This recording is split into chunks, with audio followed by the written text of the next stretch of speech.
Welcome back. We were gone for a week and we're back strong with episode 117 of New Meta Podcast. Marco rightly pointing out a prime number. That's big brain. Only an immortal would know that it's a prime number. True. We'll be discussing many things today. Maybe a bit of wish list. The patch is right around the corner, we hope. Although who knows with Valve. New hero as well. And hopefully get down to thinking about picking and the strategy time and how it should be used, planning out a game of Dota and adjusting. We'll see how deep we get into that bottomless pit of a conversation. Joining me, as always, Marco and Adam. Marco, are you energized after a week off? Are you ready to go? Yes, absolutely. Pumped to be back. Let's go. Very good. Adam, you actually had something to do in your week off. You had Thanksgiving, so likewise, welcome back. Are you ready to go? Yeah, I'm ready to go, but no one wants to play Dota with me. I'll appease you after this podcast, probably, if it doesn't go too late. I'll this entire week, nobody online to play. Just dodging. But you guys just talk about all your games, and then magically no one's online when I show up. The guild's been slacking. It's the end of the patch. The guild's just slacking, waiting for the patch notes, I think. Yeah, I was going to say, flame the guild. Where are they when Adam needs them? Yeah. I'm too busy putting myself on invisible so I don't get flamed for playing turbos against bots. That's why he's offline all week. He's just been in the turbos, peering offline. Yeah, been grinding Arc Warden in turbos against bots. Haven't really. I've moved on past Arc Warden. I couldn't get past the unfair bots, so I think I just put that on the back burn. Announcement first before we go any further, because this is an announcement that we collectively failed to make for a while. Big friend of the pods, Wiggy, has got engaged. So well done, congratulations to Wiggy, major guild friend. He could be married by this time. It's been so long. Yeah, it's very true. Yeah, could be. Well, congrats if so. How have games been, Marco? How have your games been on your Steam profile? You've been invisible, dodging Adam, probably. Yeah, Adam's just blocked. I've been playing all day, every day. That's not true, Adam. I don't know what I did wrong. That's not true, Doran. That's not true. So, I mean, in the last week, it's been a decent little mix. The flavour has been strength heroes. I got on this Sanking little train, got 2 Sanking games in. That was fun. Got some Pango. I got the Thompson Tide mid. Just snooze fest, just hit creeps. I was about 0-0-1 after 12 minutes, just Snorlock from the mid. But it's a big watermelon. Come out with phase Vlads. Well, no one can kill me. Just run around slapping. It's pretty fun. Pretty easy. What does it take to kill a range creep with the anchor smash? Is it like one right click and a level 2 anchor smash? Will that kill range creep? I don't think that would be enough. I think level 3 and 1 right click would be enough, or level 3 plus phase boots. Yeah. Because without phase boots, you often end up leaving it with 1 right click. So anyway, that was fun. Bristleback as well. So a lot of strength heroes going on.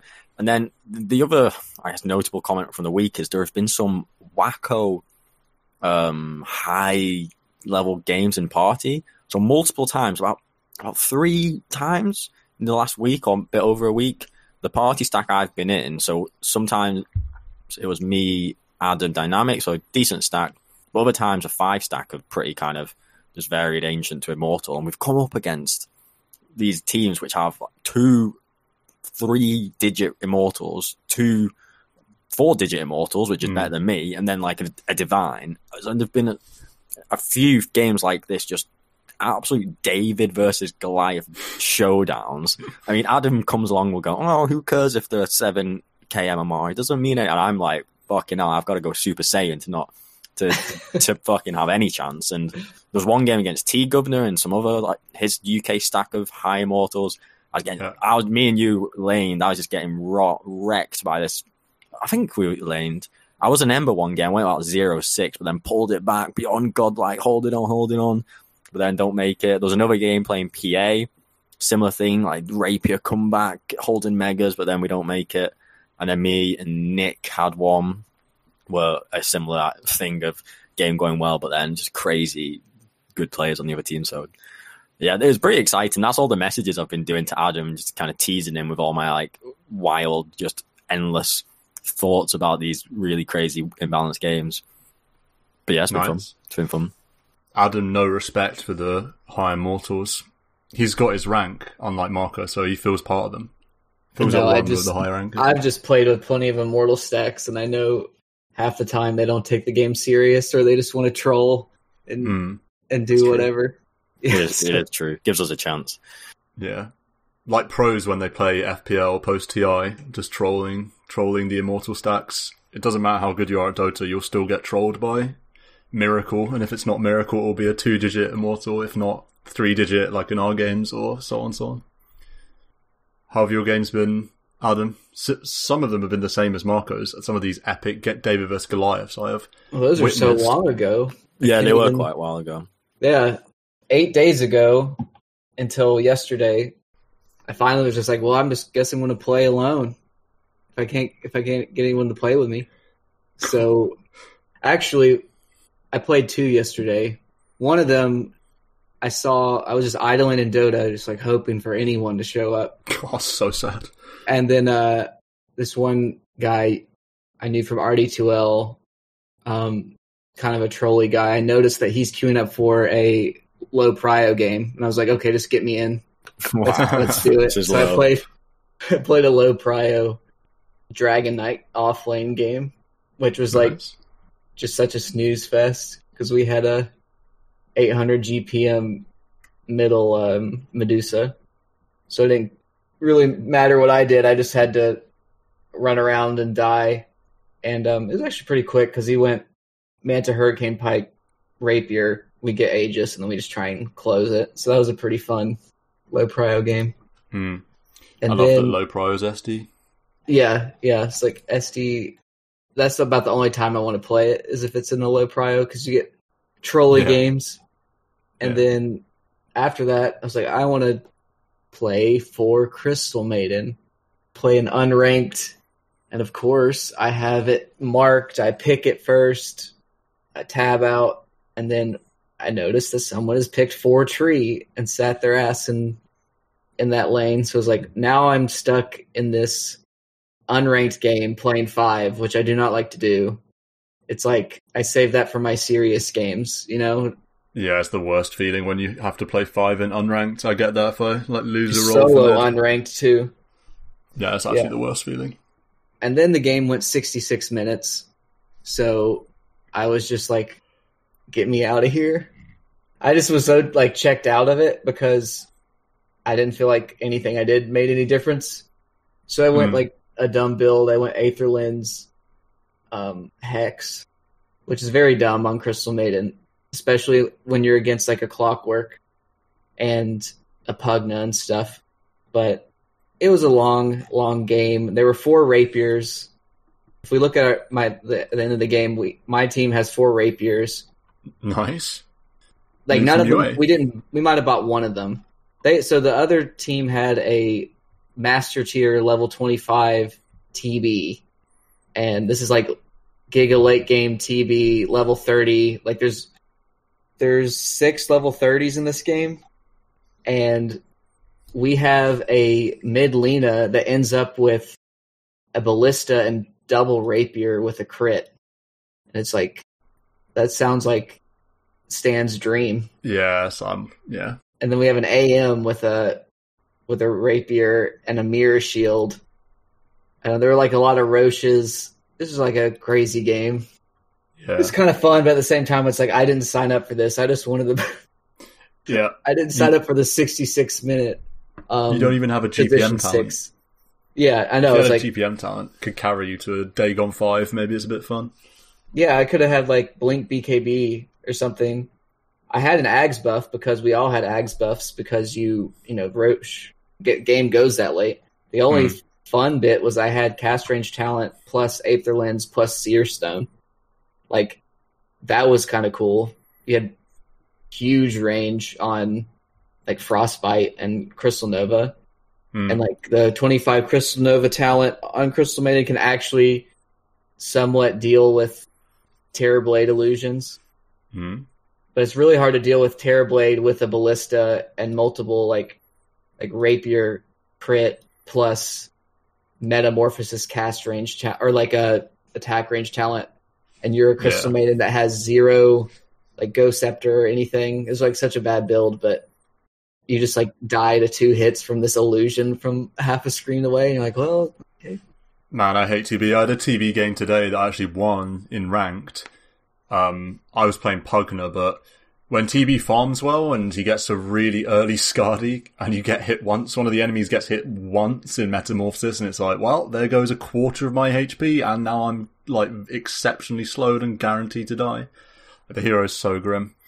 Bit of inspiration for the topic today, though, but hopefully get back to that later.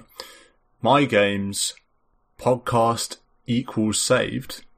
Back to Divine. The nice. Divine Terran. Pog. Nice, indeed, the Divine Terran. Thank you everyone that congratulated me on Discord. It's about, I think I got like 2 emotes, so it's pretty good. We had to shows the listeners care. Bust out the meep. The meepo. I did, I had to get dirty. Oh man, Dynamic was trying to put me down on big friend of the pod, Dynamic. He messaged me and was like, Meepo to get Divine, so disgusting. I was like, bro, you don't understand. I've battled with this. I have no shame. I would Huskar Oracle my way to Divine at this point. I really don't care. But yeah, got the Meepo out for the win. In fact, the rediscovered Meepo. Most of my climb sort of back to Divine, because I was Divine 2 once upon a time, believe it or not, and then in classic me fashion tanked about 800 MMR or something, and went I think to Ancient 3. I don't think I was ever lower than that.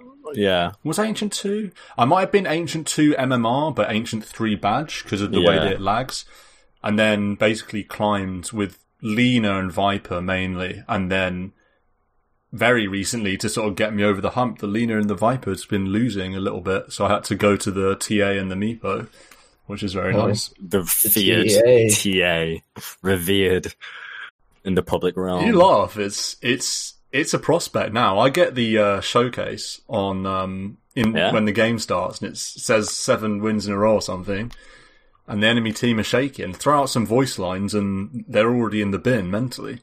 And then you just hit some side blades, and you're laughing. I take that over the Divine T Tinker. Yeah. It's not the Divine T Tinker, it's the Immortal T Tinker. Wait, is it the Divine Tinker? Is that what it stands for? I wish it was the Divine Tinker. I'd happily change it to that. Being a Magic Terran doesn't do me very much these days. So Stan's Tinker stats are so funny. He's actually not got double-digit wins. Despite how much we talk about with Tinker, he's got 9 wins. Yeah, well, I've just hidden all my Tinker wins, so it doesn't pop up on Dota Plus. People will be too scared, and I'll just get auto banned every game. So something happened in my Pugner game today that hasn't happened for a ridiculously long time. Cheeky shout out from a teammate said, "Great podcast, by the way, Mr. T." And I was like, I was tearing up. On your team as well?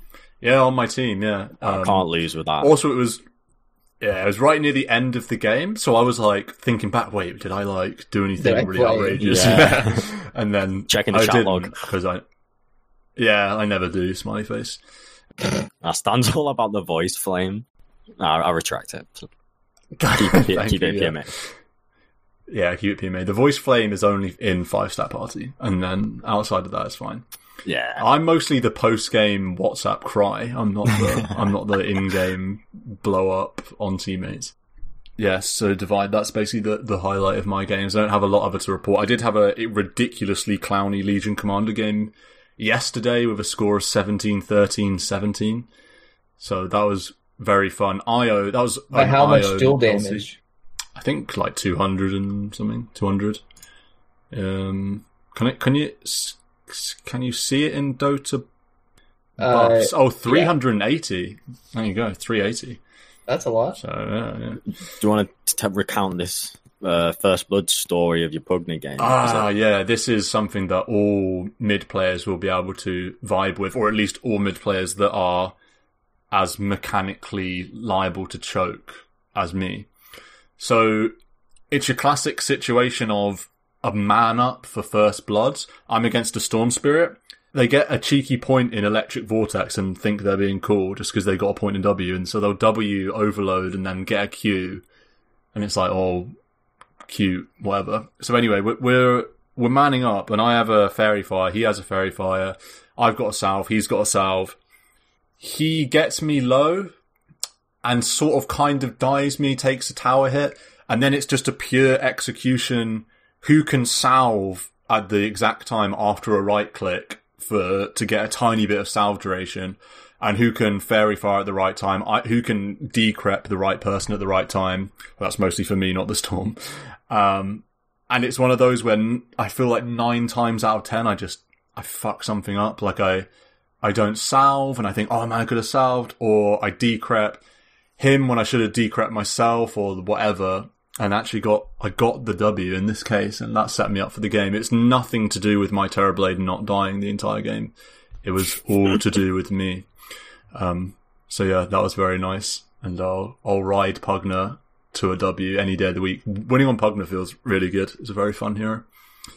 That's my recounted story. I hope that I dramatized that adequately, because in review, I got first blood using Fairy Fire. It's not actually that incredible, but it just reminded me of a first blood story. Yeah? Is it like, as incredible as my first blood story? It was with my Crystal Maiden, and then I ended up 3-20 and 22, but I started out 1-0. Nice. It just seemed like so long ago, but a Crystal Maiden actually beats a Clockwork in a 1v1. That was pretty epic. With Frost Nova versus Battery Assault. Yeah, so like they make a play towards the rune, and I get the double Nova, and then Clockwork has just boots, like no regen.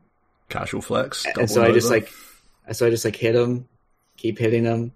He doesn't really get most of the first Battery Assault on me, and I eat a Tango, and we're just sitting there at the Radiant Outpost, and we're just right clicking one another back and forth, and I'm like, I think I have this. That is interesting. And and then he pops a second Battery Assault, I pop a second Crystal Nova, I get him with one right click before I die. But like I don't die, and I just walk back to base. It's like it feels good. Do you not even kite the second Battery Assault? Don't need to. No, just well, I don't think I would win if I did that, because you would have to turn and stuff. Interesting. But it feels good because Clockwork just makes a Crystal Maiden life, miserable. As long as the Battery Assault doesn't sort of interrupt your backswing, then I guess you're going to be fine. Because you've got the attack slow, which is going to mitigate the extra damage that Clockwork has just on his right clicks, but that's only marginal. Clockwork's such a low damage hero as well. Well, if he had a Tango, he probably would have killed me. But did you eat a what they call Ironwood branch Tango, like a double? No, just a single. Weak. Well, Marco doesn't like the story. If you eat a double, not enough embellishment. If you eat a double, you lose. Because you lose stats. Good point, actually, yeah. And then it doesn't matter for the long-term region. Well, depends on how close the skirmish is. You think this right-click battle lasted for 45 seconds? That'll be intense. Speaking of Ironwood Tree First Blood stories, I have a sort of fantasy, a mid-lane fantasy, where I have a Tango on quick cast, and I press it and I'm hovering it around the enemy, waiting for them to do the Ironwood branch Tango. But you've got your own Tango on quick cast, and you steal it instantly. Yeah. I want that to happen so much. But alas.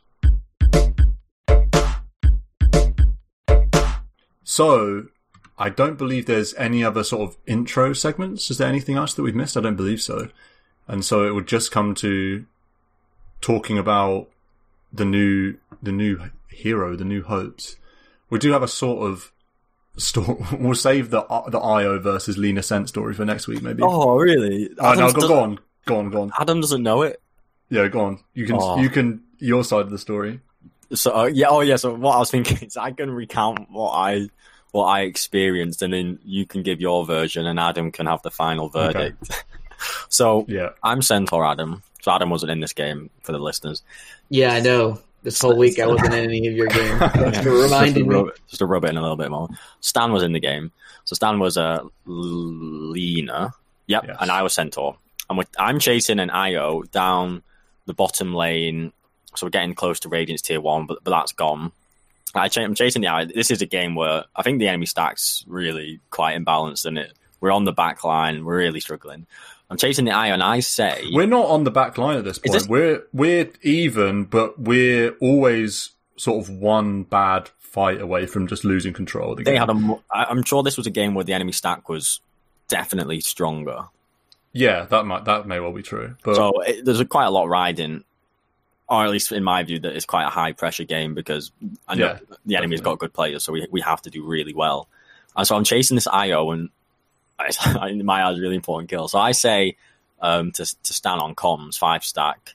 I can't stun the IO because then the IO will TP. So I have to chase after the just walk after the IO. And so I'm saying to Stan, I'm saving my stun. And then I see Stan BOTs to the creep and is coming. And then I hear Stan say, I'm going to stun. Or I'm sure I hear Stan say I'm going to stun. And then you will... Oh, yeah, I hear Stan say, I'm going to stun. So I stun, because I'm like, I've just heard there's going to be an LSA follow-up.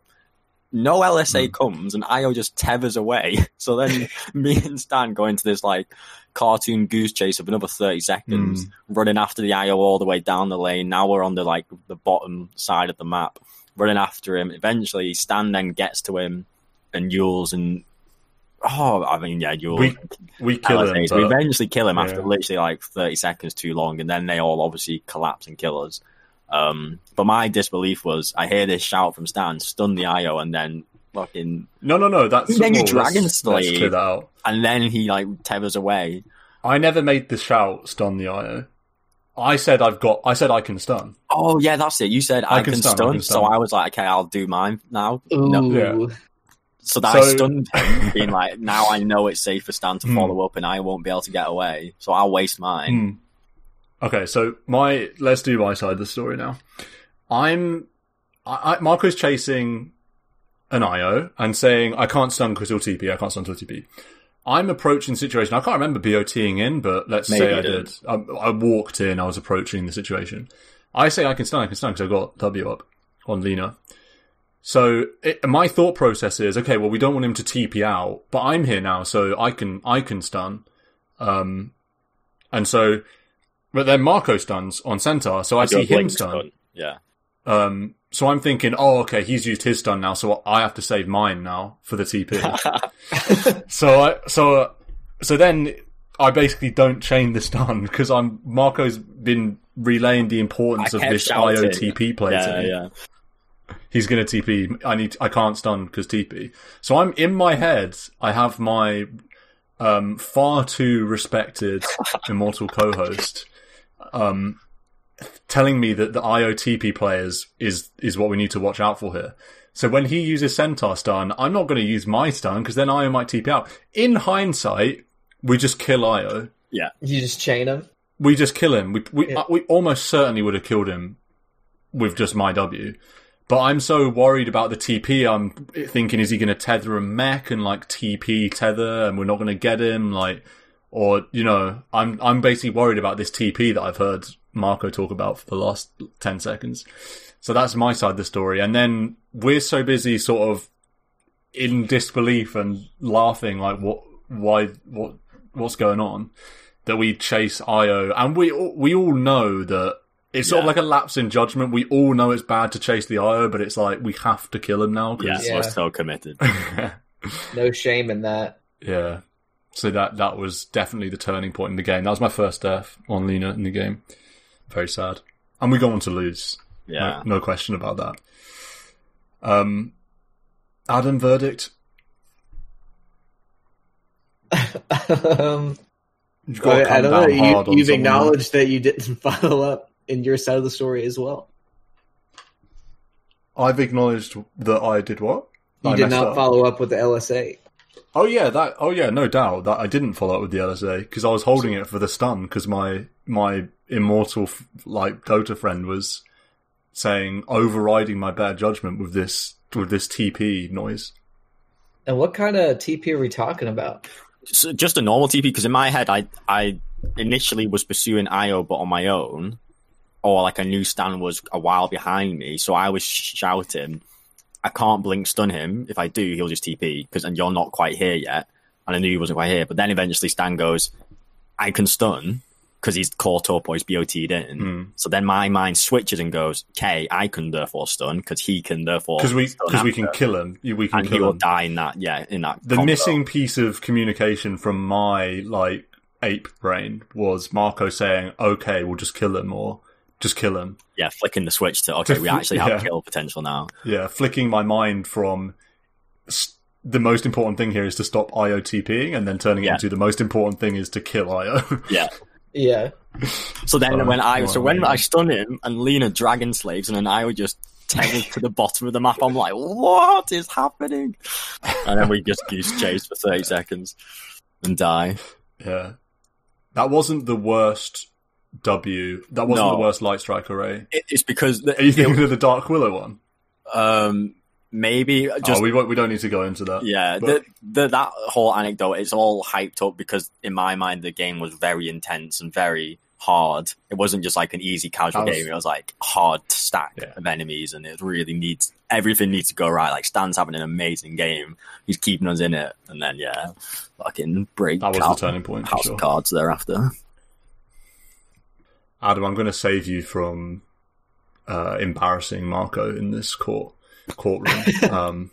by transitioning to your hopes for the new hero that might be out by the time we pod next week. It is early January. It is early December after all. Is it not mid that it comes? Mid-December. Is it that what it is? Mid December? Are we talking about the Pudge Ultimate? Oh god, December. Yeah. Okay, so who knows when it's coming out, but maybe for next pod we can dream at least. Yeah. Adam, do you have any thoughts on what do you want to see from the new hero? I want to see a position 1. Yes. What's the last carry that's been Monkey Blade? Monkey maybe say Monkey. Probably Monkey. I feel like the last solid 1 hero was TB. So I would like a position 1 hero, and then I would like for them to not have a movement ability. That's my second request. No ridiculous Monkey King jumping around all over the place. No, I know Dark Willow is not a movement ability, but no going out of phase, untargetable. Pango's jumping everywhere. Yeah, Pango's got 2 egregious movement abilities. Void Spirit's got 7 movement abilities. I don't. How about we make heroes earn gold before they can just move all over the map? Yeah, Mars doesn't move. Snapfire does have the W, I suppose. Mars moves other heroes. That's true. Yes. You just want to stand and fight POS 1 with some sort of passive that crits or some... I just want some type of pass. I want a passive hero. Yeah. that has some type of built-in farming steroid. Honestly, I can't believe I'm just so in sync with Adam on this hero. I would love nothing more than a passive ability to exist on this new hero, and it'd be a POS 1 specialist. That'd be so cool. Snore Spirit, the 5th spirit. Just some snore passive. Carry spirit, useless until it's got gold. Oh, that'd be so sad if they did that. I would be sad. Good. I would love that. What can they even put in? What farming mechanic can they even put in that's different? I'm sure they can think of something, but... An inbuilt Maelstrom. Radiance, yeah, I was thinking something like that. Inbuilt Maelstrom's interesting, because is there a hero like that? There's not really, is there? You've got Mana Break on Anti-Mage, you've got some heroes with bashes or roots. Or cleaves, but no no lightning. No splash. Yeah, lightning splash. You have Ember for burn but that's not constant. Like, imagine a hero that had a constant radiance. That would fall off pretty hard, but... I mean, Necro kind of does have the radiance, kind of. Warlock Golem. Not really, but... You can't do that to, like, creeps, though. You can't No, you can't jungle with it. Jungle Necro like you used to be able to. Yeah, it used to be much stronger. Or, rather than, say, having a passive, which I think would be immensely exciting, even though it's the most snore mechanic ever, if it was a POS 1 but with some really, really hard mechanic or confusing spells that you had to really get your head around, like an Oracle, but in the POS 1 somehow, that's not a wacko mobility hero, but for some reason it's got some kind of weird, interesting mechanic to master, but then you play it as a POS 1 snore carry. That would be so good. Interesting. I don't really want to see a POS 1 that much. I'd rather see a 4 or a 3. A 4 that isn't sort of ridiculously squishy like Dark Willow, maybe the most squishy hero in the game. And maybe a 4 with a bit of movement, some sort of Earth Spirit kind of vibe. You would say that. Maybe a Tusky kind of hero. I know Tusk doesn't really move, but Snowball, is enough. Or maybe a 3, a hero like Batrider that's a really weird, unique 3 that's quite hard to master, but can bring a lot to the table in a specific way. I'd be down for seeing something like that. Flaming Lasso is a very cool spell. If there was a spell sort of similar vibe to that, maybe a friendly version where you lasso a friendly unit and they're invulnerable and you can move them back or something. I don't know, but I think something like that would be quite cool. Well, I hope that there's no new hero with Spirit in the name, because every time there's a hero with Spirit, it moves too much. That is true. There's no teaser for this hero as well. There's no video. Isn't there 2 heroes as well? The next hero's in the new year. I believe. The spring of 2021. General patch. This patch has been going along for a long time. And I personally feel like it's held up well until the last month. I feel like it's been deteriorating quite a lot. Certainly a lot of my games are very stompy now, which is something that I wouldn't have said a few months ago. I don't know what you guys' opinions on this. In general patch wish list, either for the game or for specific heroes, and how do you reflect on this patch as we close the door on 7.27? I think that it will be welcome. It's done really well to last for so long, but I think in particular with there being a lot of pro scene activity in the last month with Epic League and what came before, I think something came before that. I feel like there's been a lot of pro activity, which has then meant the meta has been somewhat perfected. And if it already wasn't solidified that your Spec, your Void, your PA, your Magnus are the picks, it just has even more, and they're getting picked up all the time in these pro games, and then in pubs all you ever see is a Void Spec PA. It's a bit, like Snapfire, super common. Yeah, for sure. I think we just solidified who these tier 1 heroes are, so I'd be very happy for a patch to come in and really shake it up, really buff some heroes, tweak, nerf some others. Yeah, I think that would be nice. Yeah. Adam, do you have any thoughts or things you want to see for the patch? It's hard to say, because I fully expect there to be new items and stuff. Ooh, yeah. If there's a new hero and some new items, the map will be a bit different. That generally changes the game enough, even without a balance patch, and there's going to be an extensive balance patch too. So it's hard to, you can't just say, I hope some heroes that are kind of bad right now get buffed, because there'll be way too many other things to consider. Certainly, yeah. You can imagine I'd like the game to... Go on. I was going to say, you can imagine the top tier heroes will get slightly nerfed.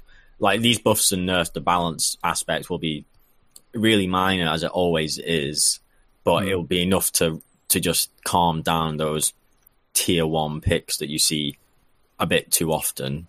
Slardar, get out of my games! Get out of my games! I'm done with Slardar. Yeah. But yeah, the map, I think, would be really fun. PA's been, everywhere. I think map changes are very exciting, and then items, yeah, that's a good shout. I hadn't thought about that. And there might be some outpost-like idea that comes in. Do you remember how much Outpost dominated the meta when they first came? It might be something like that. Outposts are in a good spot, I feel. Now, but the original ones that gave like flying vision over the whole on the very edge of the map as well. Yeah. Yeah, they were stupid. Didn't they give gold and XP or something? And then they changed it to just XP, but it was still a ton of XP. Yeah, it used to be too much. I think so. It wasn't. It was way more often. Yes, as well. Yeah, twice as often and twice as much XP or something. It was just the most snowball mechanic ever. I wouldn't mind if they buffed Lich. Smiley face. That's what I'll say. Give me Adam's some Lich Christmas buffs. list. Yeah, for sure. I certainly have some heroes I want buffed a bit. I'm not used to... Well, actually, I was going to say I'm not used to seeing Meepo so low on the win rates, but I still feel like he's top 10 or something. He's always up there. I don't really have... Who would you get buffed? Who would I get buffed? I mean, it's hard for me to look past my own heroes. I think TA has got a terrible win rate. TA could be stronger. Lena is pretty strong in pro games, but for some reason the pub win rate isn't as high as you'd think it would be, because people really rate Lena this patch. I rate Lena as well, but it's just not that high in pro games for some reason. Beyond that, I would just want to see heroes that I hate playing against nerfed. Yeah. So I don't really know. PA is, I think, really obnoxious, but definitely, I think PA is the. I'm tempted to say Slardar as well. Like Slardar and PA, I think are the worst. Slardar is the first. Active. Yeah, that's so grim. Void and Spec are picked up a lot. I think Spec's a pub stomp hero more than a pro stomp hero, so it'll be interesting to see how Spec is nerfed, if Spec is nerfed. Slardar and PA are both first pick ban, like every game that I've seen. So I don't know what that will mean. Obviously, Ice Rod got the dual ambitions of having a perfectly balanced pub Dota and pro Dota. So a final comment on the new heroes. So looking at the grids, where you've got the Dire, Strength, Agi, Int, Radiant breakdown. Well, do you want to guess which combination of Dire, Radiant, and Attribute has the least amount of heroes? This Dire, Radiant in terms Agi. of lore. It's not Agi. It's not Agi? Is there not many... Oh, wait, maybe it's joint. No, I would say it's not Agi. There's not many Radiant Strength, and there's not That's many what I would Dire say, Int. Radiant Strength. You're close. It's Dire Strength have the least by 1, then it's Dire Agi. And Radiant has like loads. Like Radiant Strength is more than Dire, Agi's 3 more than Dire, Intel 1 more. So where we're lacking heroes is a Dire Strength. So I'm taking a pos 1 Dire Strength for Agi, hard carry. I wouldn't mind 2 passives. I wouldn't mind a strength hard carry. That'd be cool. Yeah. Let's go. You've got Lifestealer and Lycan and Wraith King, but let's get another one in there. That'll be badass. You got Sven as well, but yeah. He's Radiant. Boy Sven but yeah. Oh, they're the Dire ones. Oh, I see what you're saying. Okay. Rogue. Chaos Knight is Radiant. Oh, I thought you said Sven. No, I did say Knight. Sven, but now I'm wondering about Chaos Knight. Yeah, sorry, Chaos Knight is a Dire. Okay. Interesting. Well, yeah, there you go. Marco, always the lore person here, always standing up for Dota lore. Scourge versus Sentinel. That's what it should be. We should go to back. If you're Radiant, you can only pick Radiant heroes. Yeah, that was funny. Normal all pick or something like that was its name. There was a game mode where that was the case. And then they added one where you could do from both sides. Wow. That's quite cool. It'd be so interesting if they did that. It would be really bad, but it's interesting. Well, it's just like if I'm Radiant, I pick Crystal Maiden. If I'm Dire, I pick Lich. Yeah. I don't have to think about anything. Easy, yeah. Half as many choices. Easy. Let's spend some time talking about picking then and planning a Dota game as best we can in the time we have left. We've spent an awful long time on these sort of preliminary segments, but it's been 2 weeks. Yeah, lots of catch up. Yeah, no, it's fine. This is why people listen to us anyways, not because of any insights we have. Smiley face. Yeah, probably. I should genuinely do a sort of Discord survey thing. In fact, I'm going to do it. I'm going to do a Discord survey about what people want to see, or hear rather, from the pod, because I feel like the outreach is lacking from me. So let's do that. But for now, picking, this is something that everyone does when they play Dota. Not old Adam. Well, that's very true, yeah. We used to pick when you have a random button.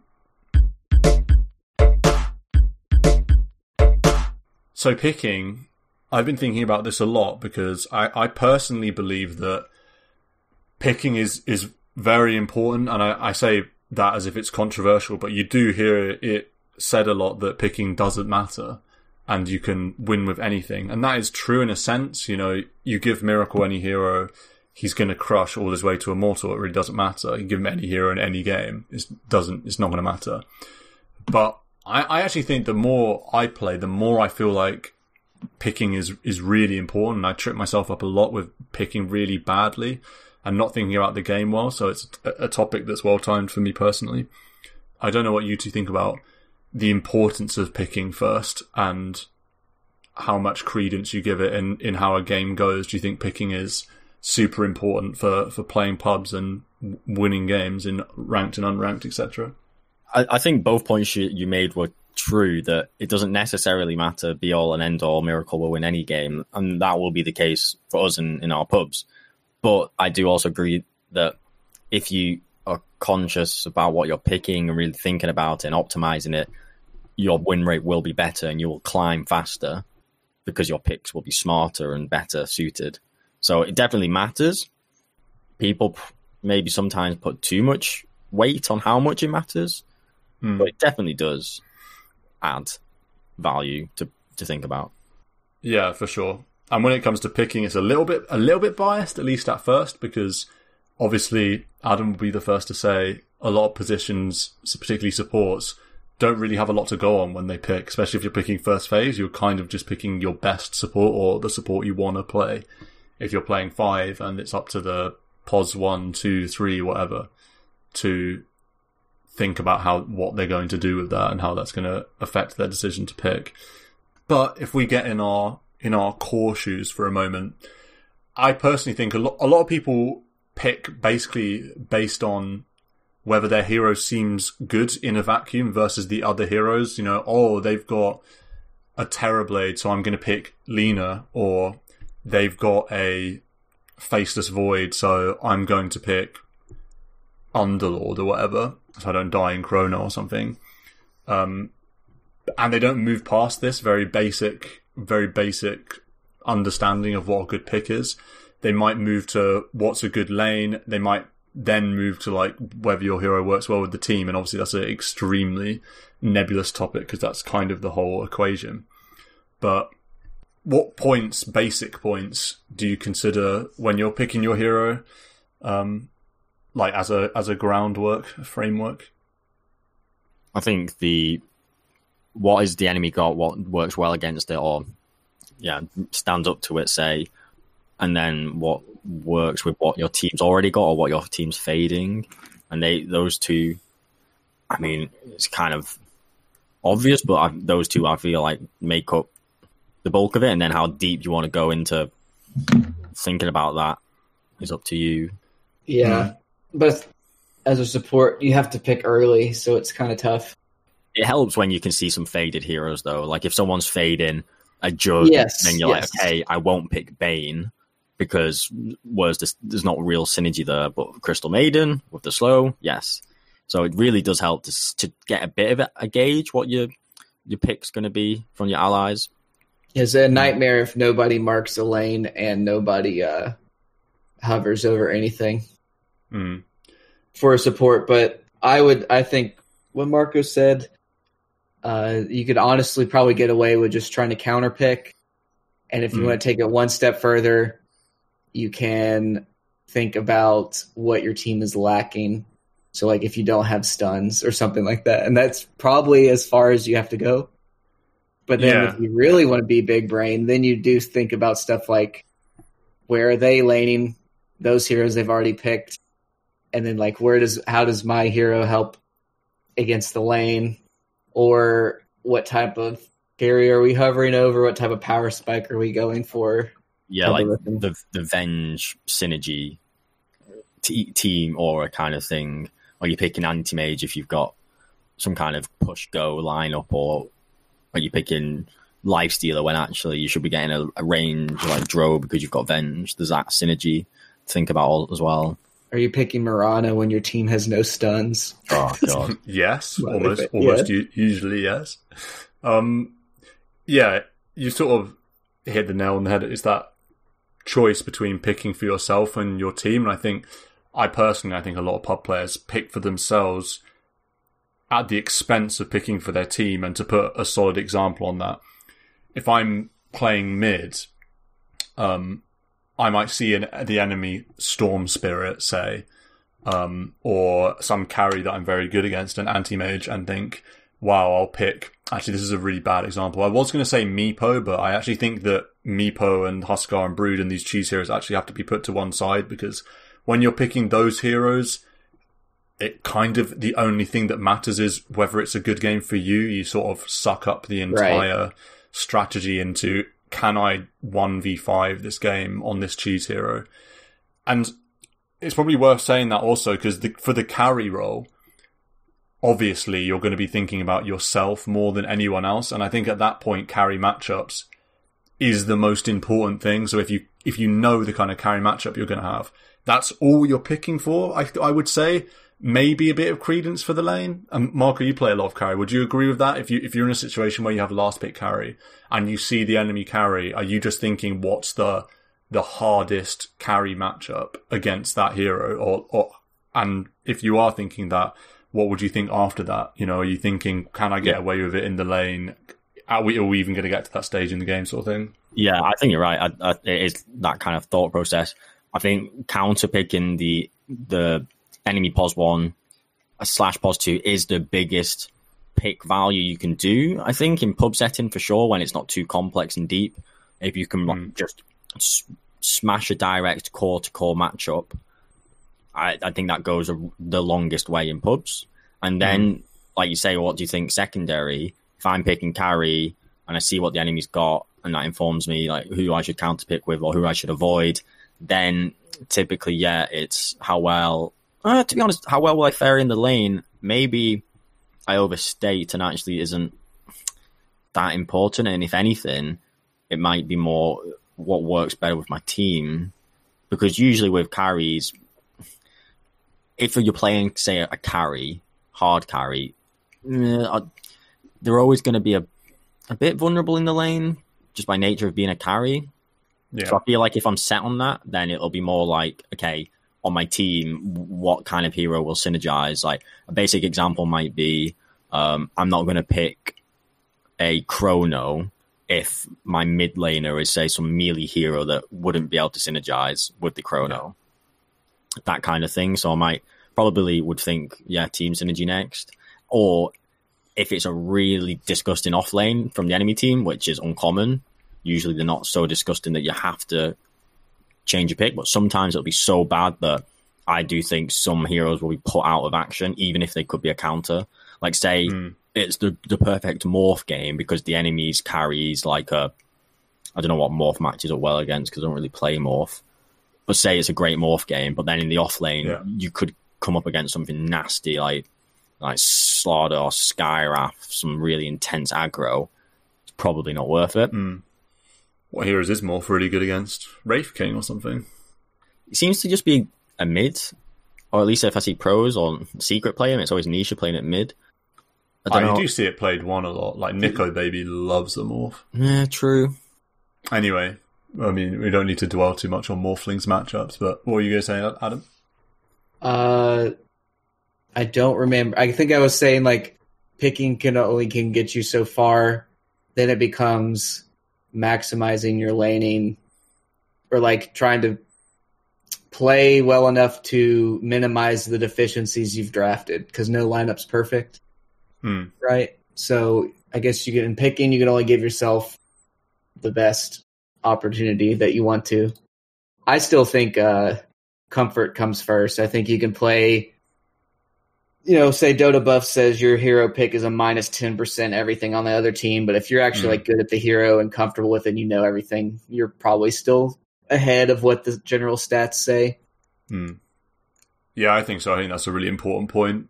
Not to be forgotten. Pick Rather comfort. be on a bad hero that you know well than on a good hero that you can't play worth anything, like an Oracle true, or something. 100%. Like there's just net negative, or even a The Bane. devil, you know, for sure.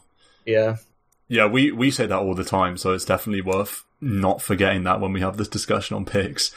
I've realised how biased I am with this discussion, obviously, as a mid player, because the mids usually do get the last pick. And to think about your own matchups most when you're not playing on some whatever cheesy hero or some pos 1 from the mid, like some Naga or something, I think that most players would benefit from switching their focus away from themselves a bit and towards the rest of the team. And thinking about especially what you can do to synergize with your carry and what you can do to make your carry's game easier. For example, this Pugna game I played today, on the face of it, it's not a good Pugna game because I'm against Storm mid and I'm just against Storm in the game, which is bad.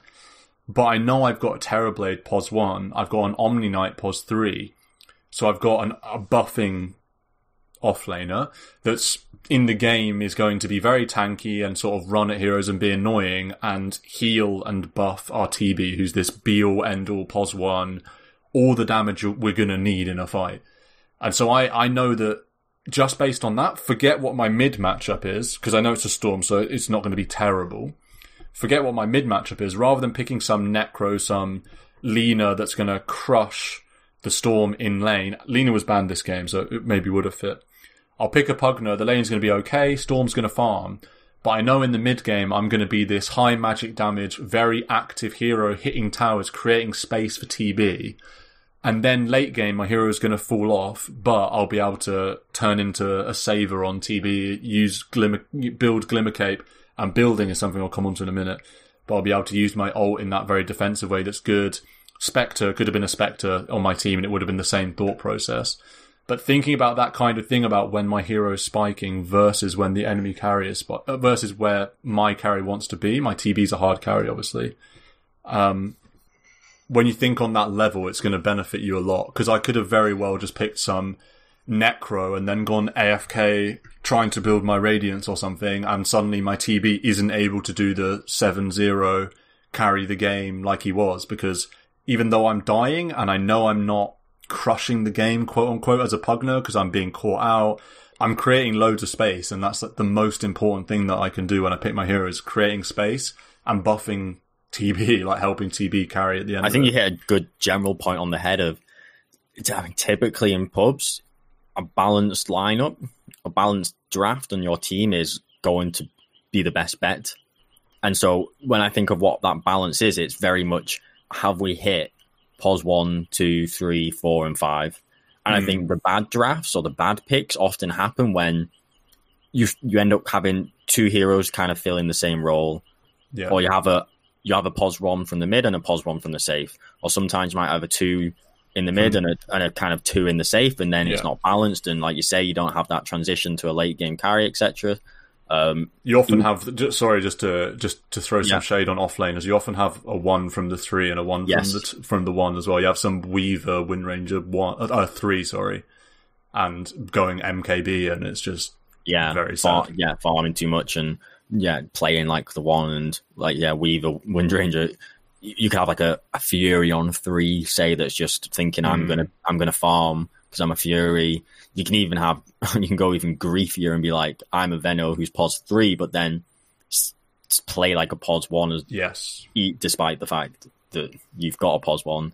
So I think that general balance of who's our 1, who's our 2, 3, 4, 5, and I think it's applicable for the supports as well. I think it can be detrimental if you've got 2 pos 5s in the team, which don't offer kill threat, don't offer control, both are just kind of single target supporty, often screws you up.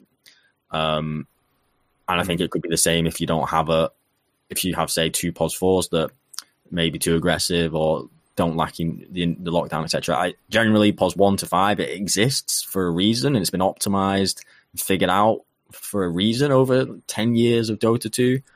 So I do think the safest bet for picking is to bear that in mind. And your example's great of I'm a pos 2, I've got a pos 1 that is a a hard pos 1, like harder carry than some other pos 1. So I need to be a harder pos 2 tempo space maker to complement that. And yeah, it synergizes really well.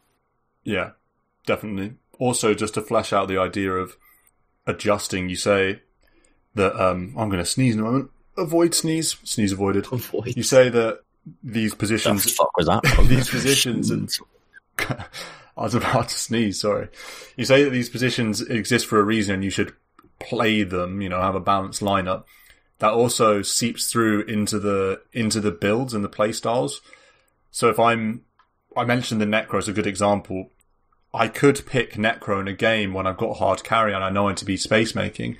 That's not the game to just think, oh great, I picked Necro, that's a mid, tick box, I'm positioned 2, cool, let's do Necro things, what do I want? Let's open this guy, build Radiance, great, cool. Like, do you know what I mean? And just forget about it.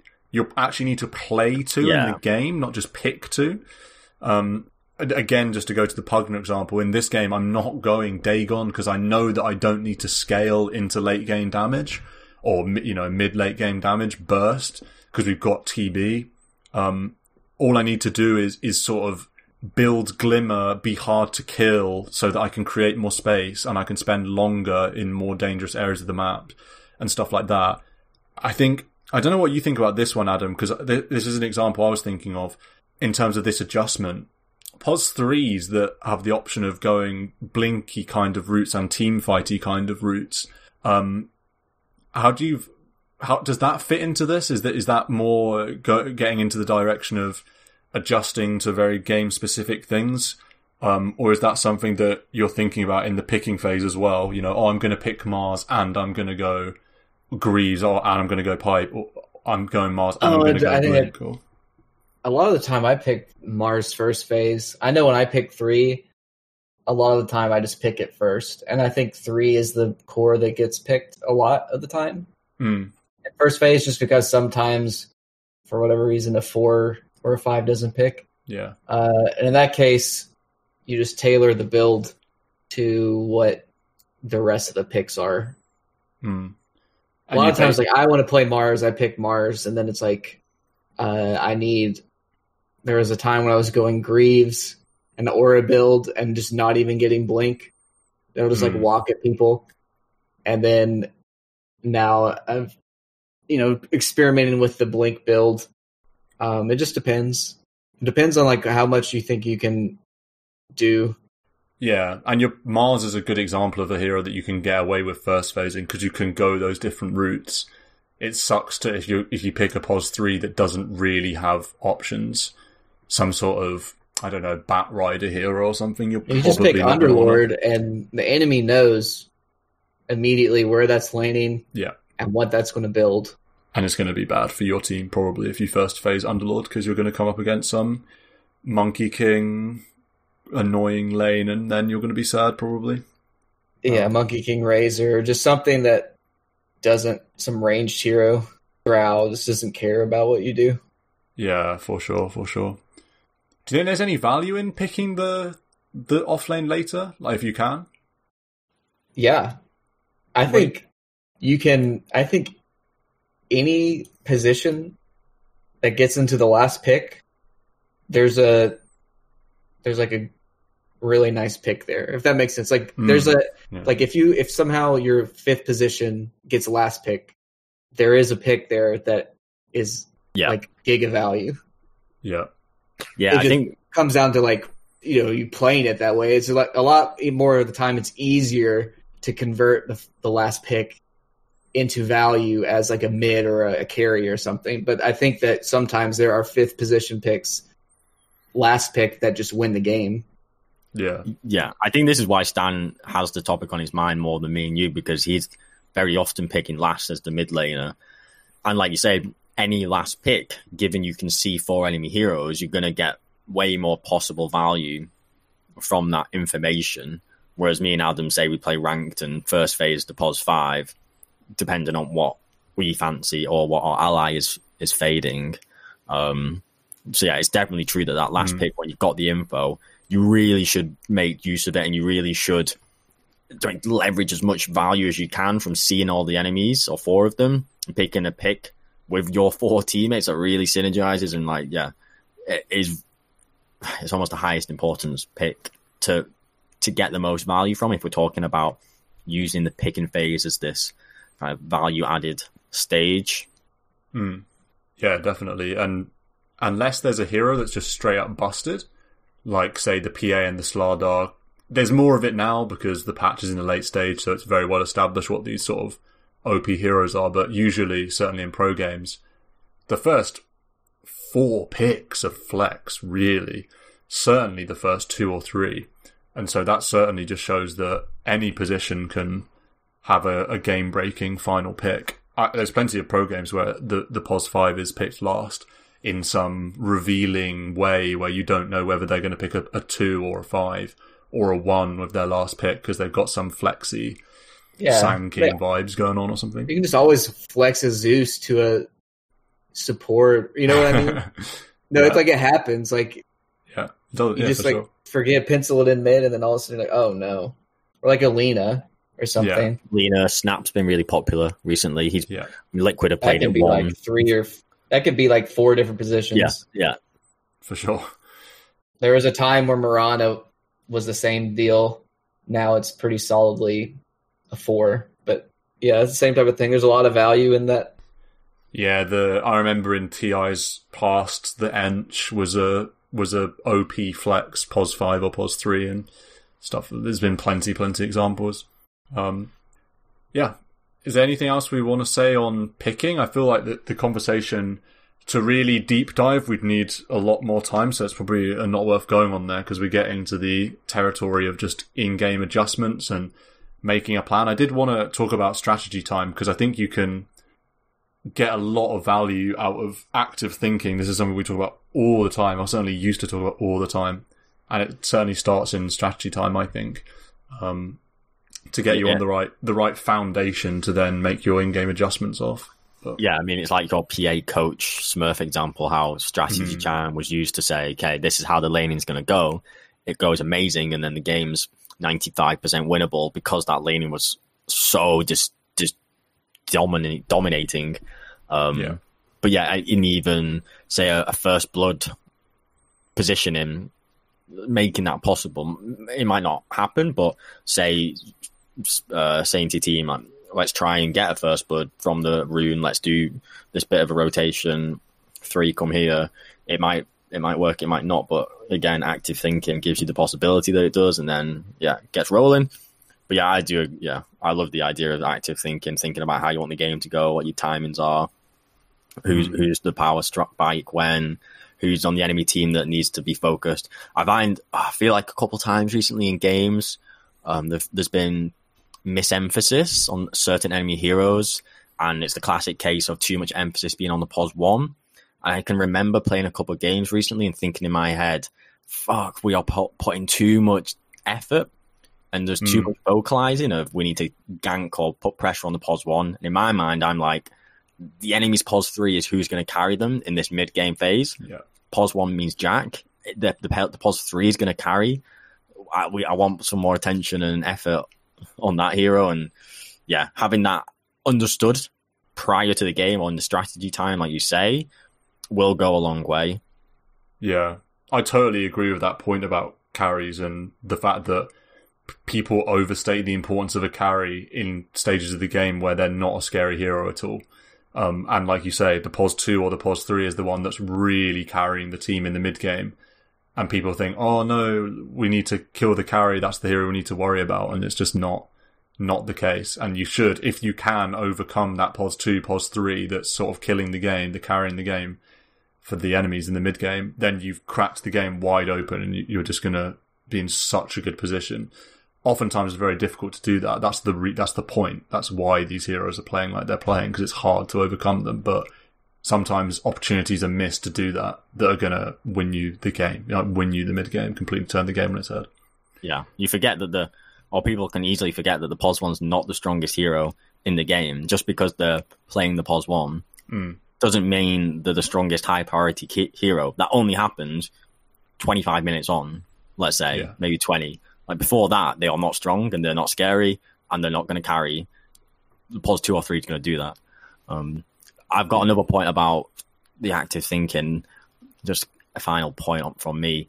When I always really like to ask and think about items, and I often do it in strategy time, or I'll ask people in our party stacks pre-horn, and I don't think people realize how serious I am with my question. And a lot of the time, just because it's like unranked, say, the conversation is going to be kind of, might do this or might do that. And in my head, I really think it's very, very valuable to really know what items you want to get, assuming the game follows kind of a reasonable path. What items you want to get, so that A, you're not thinking about it later down the line, and B, if you've got an idea, I think it also then informs yourself what your own timings and spikes are, and then game plan is going to be. Because, like, say the obvious case of a Shaker, I get Blink and then I do stuff, everyone knows. But it's the kind of the same idea could be applied to any hero. Like, if you're on a 3 and you go, I'm going to go in this specific game because of the heroes, say this Hood, Yules play, or maybe like a Veil Blink play. I think it really, having time to think which route is better, depending on that game and all the enemy heroes, very valuable in my eyes. And then I think it really helps you go, all right, I know what game I'm going to play 15 minutes in because I know what items I'm going to do and I know what... Yeah. Do you know what I mean? And also, when you have an idea of, when you visualized and thought about what your game path is likely to be like, what you think it's going to be like, when it turns out to not be like that, you know the adjustment you need to make. It's much easier to make that adjustment because you've already thought about, in this game state that I think it's going to go, I'm going to go this item build and I'm going to do this thing. Yeah. So when it goes slightly differently, it's going to be so much... You've got a foundation to adjust from. You're not like making it up on the fly. There you go. Episode 107. Adam, are you ready to play a game of Dota 2? Yes. Nice. I might even give you last pick Pos 5 now that you're making points about it. Or well, I suppose it's unranked, so you can have Pos 3 or 1 or whatever, and you can... I'm just going to play Crystal Maiden in whatever role. I might do a mid-CM. I'll be sure to pick Pos 4 Tree in that case. But yeah, join us again in a week. Join the Discord as always. Take part in the survey that I'm going to forget to do on Discord. And have a final whistle.